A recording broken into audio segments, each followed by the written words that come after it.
Всем привет, друзья! Сегодня я вам расскажу о мошеннической схеме в Steam, из-за которой были украдены сотни аккаунтов со скинами на миллионы, да даже на десятки миллионов долларов. Это третья часть из серии роликов про сотрудников Steam. Эту часть вы сможете посмотреть, даже если не видели первую и вторую часть. Но если кому-то интересно, найти первые два ролика вы сможете вот здесь. В данном ролике будут фигурировать такие люди, как один из популярнейших ютуберов по CSGO Anomaly, один из самых известнейших коллекционеров скинов Zipel, а также сотрудники Steam, начиная от обычных сотрудников, которые сидят в техподдержке, которых сотни, заканчивая, так скажем, мини-боссами Steam. Честно, я не знаю, как иначе их назвать. Данный ролик будет без рекламы, а также к нему добавлены англоязычные субтитры, чтобы как можно больше людей смогли посмотреть данный материал. Также хочу оповестить вас, если с этим роликом или каналом что-то случится из-за всей этой информации, я оставил в описании свой телеграм, в котором, если что, я опубликую дальнейший очень серьезный материал и попрошу вас распространить его. Заранее спасибо, если откликнетесь, приятного просмотра. Сразу оговорюсь, в ролике почти не будет имен из-за анонимности. Приступим. В 2021 году многие узнают о таком человеке, как SteamHelp, который чудесным образом достает всю информацию о любом аккаунте в Steam за определенную плату. Далее появляется человек, которого давайте будем называть Александр. Александр на пробу покупает данные от парочки аккаунтов у SteamHelp. Сразу скажу, к этим аккаунтам он не имел никакого отношения. Проба сработала, все данные оказались верные и аккаунт удалось восстановить. После этого у Александра появляется гениальная схема, с помощью которой можно восстанавливать аккаунты и забирать скины с целью дальнейшей продажи. Что он и предлагает SteamHelp. Но тот в свою очередь соглашается. Схема выглядела следующим образом. Искались аккаунты с крупным инвентарем. Инвентарь на пару тысяч долларов их не интересовал, так как это слишком мало. Поэтому это были топовые инвентари со скинами в CSGO. Далее они отсеивались по двум параметрам. Первый параметр – аккаунт в долгом инактиве. Если аккаунт подходил, он брался в разработку. Если же он был активный, то проверялся второй параметр. Заключался он в том, истинный ли владелец аккаунта пользуется этим аккаунтом. Или же условно 5, 10 или 15 лет назад он был куплен. Они это проверяли, если аккаунт находился не у первоначального владельца, они также брали его в разработку.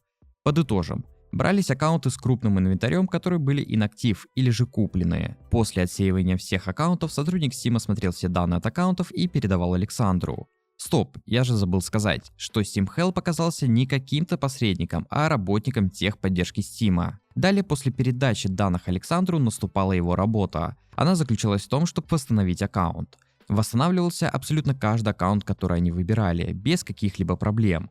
Так как сотрудник Steam предоставлял Александру логин, первую почту, первый ключ от аккаунта, номер телефона, привязанный к аккаунту, транзакции, ну а также местоположение, с которого на аккаунте сидели. Не было лишь пароля, потому что сотрудники техподдержки не видят данной информации. Именно поэтому приходилось восстанавливать.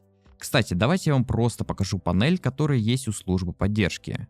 Вот так она выглядит. Здесь есть номера транзакций, насколько были данные транзакции, какие игры есть и ключи к ним, сколько часов в играх, правда не знаю зачем это. У меня есть, к сожалению, только вот такой вот маленький кусочек этой панели. Так вот, схема налажена и все проверено. Отрисовывались диски с играми и ключами для техподдержки, аккаунты, скины, а затем и деньги потекли рекой.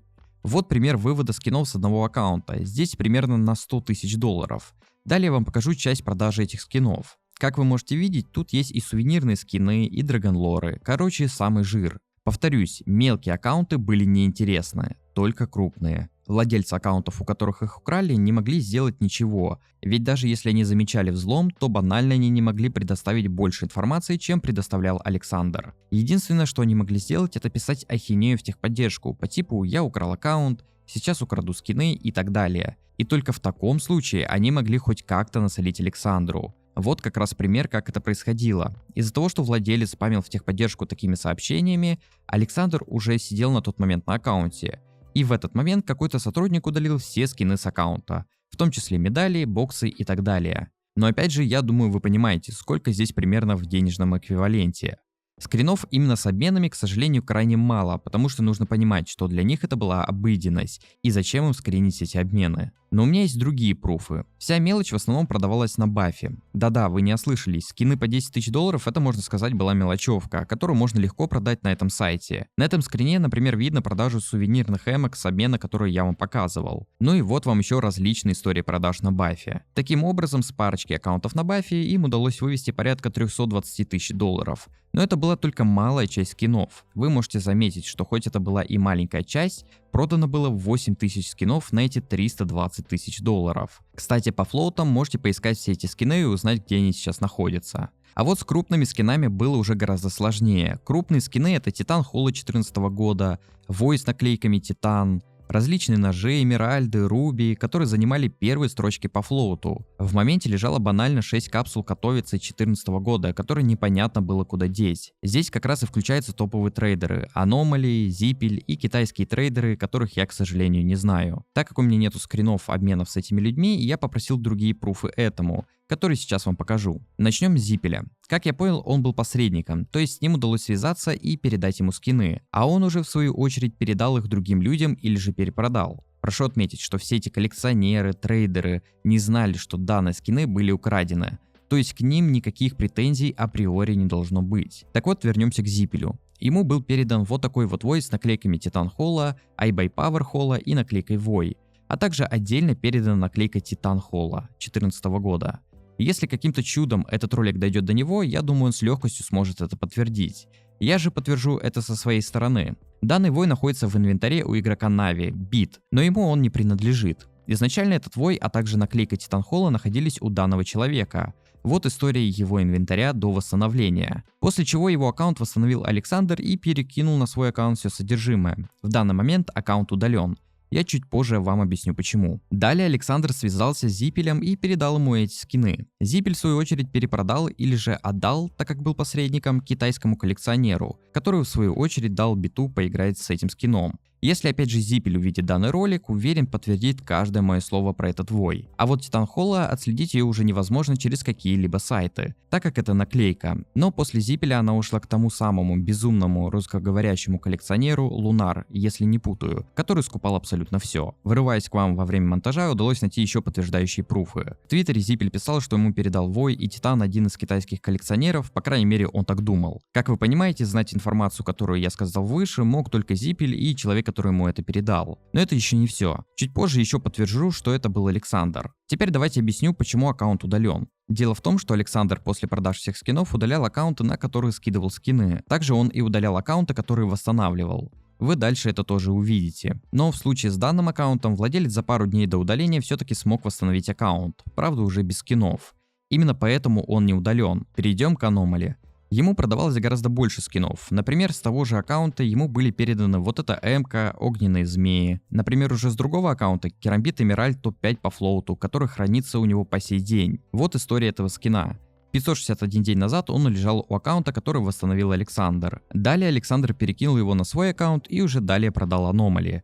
Тут аккаунты оба удалены, так как я говорил, Александр специально удалял ворованные аккаунты и аккаунт, с которого все продавал. Опять же, пруфы посредственные, но все же.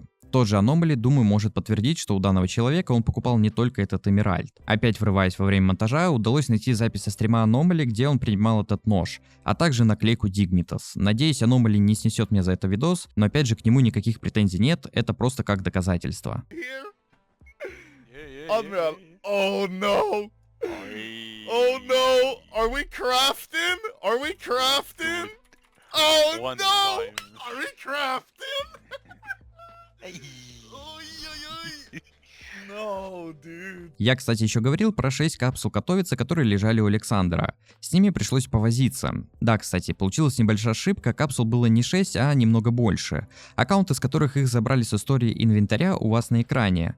По крайней мере 7 капсул я могу показать. Также мне удалось найти, куда ушли эти капсулы. Первая капсула и наклейка Vox передана коллекционеру Potus в первом трейде. А да, я не показывал, откуда взялась Vox, забрали Vox и другие скины с этого аккаунта. Так вот, Потусу в первом трейде передали капсулу и наклейку приблизительно в 20-х числах марта 2022 года. Затем вторым трейдом отправили еще одну капсулу и кучу наклеек 2014 года, также в 20-х числах. Одна из капсул ушла русскому коллекционеру. На удивление, у Александра феноменальная память. Учитывая, что он продал и обменял почти 10 тысяч скинов, он помнит, с кем и на что он обменивался, а капсулу он обменял на скины, один из которых были перчатки. Вот они проданы на Баффе. Далее по истории я нашел, где они лежали, и на этом аккаунте капсула лежит по сей день. А обменена с Александром она была примерно в тех же числах. Я думаю, факт того, что скины крались и продавались в огромном масштабе, вам достаточно. Поэтому перейдем к другой, не менее интересной информации, которая также связана с кражей скинов. Самое интересное, что в определенный момент Александр и SteamHelp понимают, что помимо них этим занимается еще какой-то сотрудник или же сотрудники.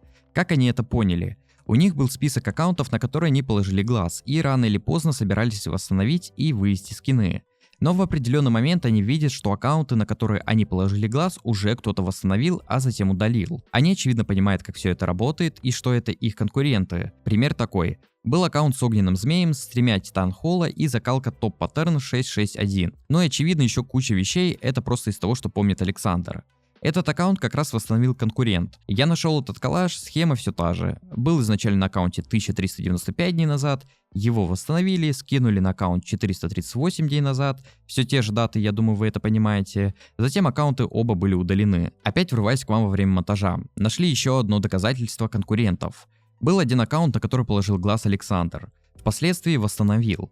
Но когда зашел в инвентарь, там уже ничего не было. А когда он зашел в историю инвентаря, он увидел это. Наклейка Титан и eBay Power Холла 2014 года были обменены на принц плюс баланс на сайте, с которого вывели ножи и так далее. После чего все слили на маркет CSGO. То есть Александр не успел, и это провернул другой человек. Правда, человек был, мягко говоря, тупой, и по итогу эти две наклейки разменял на примерно 920 тысяч рублей. Сами понимаете, что эти наклейки стоят гораздо дороже. Это все к тому, что помимо Александра и SteamHelp этим занимались и другие сотрудники. Александр даже объявил им, так скажем, мини-войну. Он знал их аккаунты, куда они скидывают все ворованные для продажи, и кидал на эти аккаунты тикеты, из-за которых эти аккаунты банили или же просто удаляли на них скины. Как я понял, так он им насолил на сотни тысяч долларов. Вот один из аккаунтов конкурента, который сидит с баном. А в инвентаре лежат вот такие скины. Несколько Нави Холла 2014 года, клан Мистик и так далее. Короче, думаю, всю схему вы поняли. Так что если вы увидите у любого плюс-минус дорогого скина в истории, что 300-850 дней назад он был у человека, который удален на данный момент, с вероятностью 95% этот скин был украден. Если же даты другие, то шанс этого гораздо ниже, но все равно, скорее всего, скины, наверное, украдены. Так они воровали аккаунты и скины на протяжении года, но потом они попали на роковой аккаунт. Они положили глаз на вот этот аккаунт и, собственно, восстановили его, но они не могли даже предположить, что у этого человека окажется, мягко говоря, неплохие связи. И вот здесь я ставлю паузу и предлагаю на этом данный ролик закончить. В следующем же ролике, который выйдет, как только на этом ролике будет 10 тысяч лайков, я расскажу, что произошло из-за этого аккаунта, какие были проверки в компании, как полностью устроена техподдержка Steam, как все это выглядит, как это работает и так далее. Короче, целая куча уникальной информации. В этом ролике я хотел вам рассказать, как работала схема и работает по сей день, ну и доказать вам, что такое происходило и происходит. Спасибо, что досмотрели до конца, всем удачи и до скорых встреч.